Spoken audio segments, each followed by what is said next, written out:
खावलायबाय बिनि उनाव दङ जोंनि गेजेराव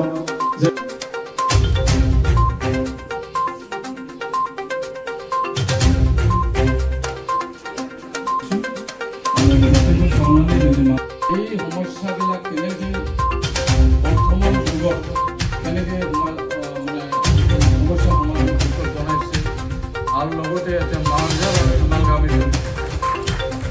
जोंनि गेजेराव बिफाननि गेजेरजोंनो যথেষ্ট প্ৰভাৱ পৰিব যিহেতু শিক্ষা সজাগতা সভা এতিয়া নতুন শিক্ষানীতি প্ৰৱৰ্তন কৰিবলৈ বিচাৰি আছে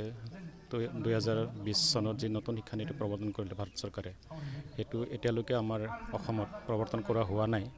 আৰু আমি শুনিছোঁ অতি শীঘ্ৰে এইটো প্ৰৱৰ্তন কৰা হ'ব গতিকে এইটো যেতিয়া প্ৰৱৰ্তন কৰা হ'ব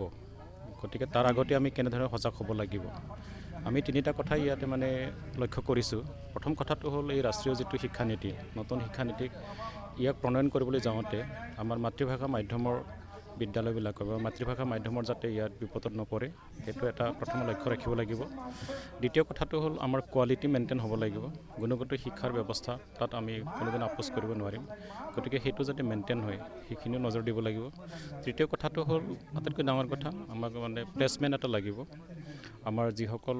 যুৱক যুৱতী তেখেতসকলে যাতে কৰ্মবিহীন জীৱনটো যাতে কটাব নালাগে ভাল যাতে কৰ্মসংস্থাপন পায় তাত আমি আপোচবিহীনভাৱে কাম কৰিব লাগিব আৰু সেইটো কাৰণে আমি নতুন শিক্ষানীতি প্ৰৱৰ্তন কৰাৰ আগতেই আমাৰ জনসাধাৰণক আমি সজাগ কৰি তুলিছোঁ আৰু তেখেতসকলে যাতে ইয়াত কেনেদৰে অংশগ্ৰহণ কৰিব লাগে তাৰ ওপৰতে আজি গোটেই কথাখিনি আলোচনা কৰা হৈছে আৰু ইয়াত যথেষ্ট আমি আশাবাদী ইয়াত যিসকল ৰাইজ বা যিসকল শিক্ষক বা অভিভাৱকসকলে আজি ইয়াত অংশগ্ৰহণ কৰিছে তেখেতসকলৰ যি বডি লেংগুৱেজ সেইবিলাক চাই আমি দেখিছোঁ তেখেতসকলে যথেষ্ট উপকৃত হ'ব আৰু অদূৰ ভৱিষ্যতে আমাৰ মাতৃভাষা মাধ্যমৰ যি মানে ইয়াত বিদ্যালয়সমূহ আছে বা যিসকল মহাবিদ্যালয়ত ছাত্ৰ ছাত্ৰীসকল পঢ়ি আছে তেখেতসকলে আজি এটা নতুন এটা দিগদৰ্শন হোৱা বুলি মই ক'ব লাগিব আৰু তেখেতসকলে হয়তো পিতৃ মাতৃসকলে ঘৰত গৈ নিজৰ ল'ৰা ছোৱালীক হয়তো তেখেতসকলে আজিৰ সভাৰ বিষয়ে হয়তো নিশ্চয় উনুকিয়াব নিশ্চয় ব্যক্ত কৰিব আৰু ইয়াৰ যিখিনি পৰৱৰ্তী যিখিনি কাৰ্যপন্থা সেই ক্ষেত্ৰত আমাৰ গাৰ্জেনসকল অকণমান সচেতন হ'ব লাগিব যিহেতু আমাৰ গ্ৰাম্য অঞ্চলত এতিয়াও শিক্ষাৰ যি পৰিৱেশ সেই পৰিৱেশটো আমি কিছু ক্ষেত্ৰত কেতিয়াবা আমি ইয়াতে কুপ্ৰভাৱ এটা দেখিবলৈ পাওঁ গতিকে আমি এইটোকে বিচাৰিম যে আমাৰ অঞ্চলত ইয়াত যাতে শিক্ষাৰ এটা বাতাবৰণ এটা সৃষ্টি হয় সেইটো আমি লক্ষ্য ৰাখিব লাগিব যি মাধ্যমতে আমি নপঢ়াওক আমাৰ ছাত্ৰ ছাত্ৰীসকল তেখেতসকলে যাতে এটা কথাটো সদায় আগত ৰাখিব লাগিব আমাৰ যিখিনি ভেলু এডুকেশ্যন মূল্যবোধৰ যি শিক্ষা সেইটোত আমি পাবই লাগিব তাৰ যোগেদি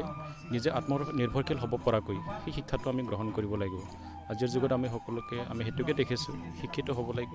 স্কিল হ'ব লাগিব তেতিয়াহে মানে কৰ্মসংস্থাপনৰ মুখটো দেখা পাম গতিকে সেইটো এটা উদ্দেশ্য আগত ৰাখি আমাৰ পিতৃ মাতৃসকলে নিজৰ ছাত্ৰ ছাত্ৰীসকলক মানৱ সম্পদ গঢ়াৰ কাৰণে যিখিনি পদক্ষেপ ল'ব লাগে সকলোখিনি ল'ব লাগিব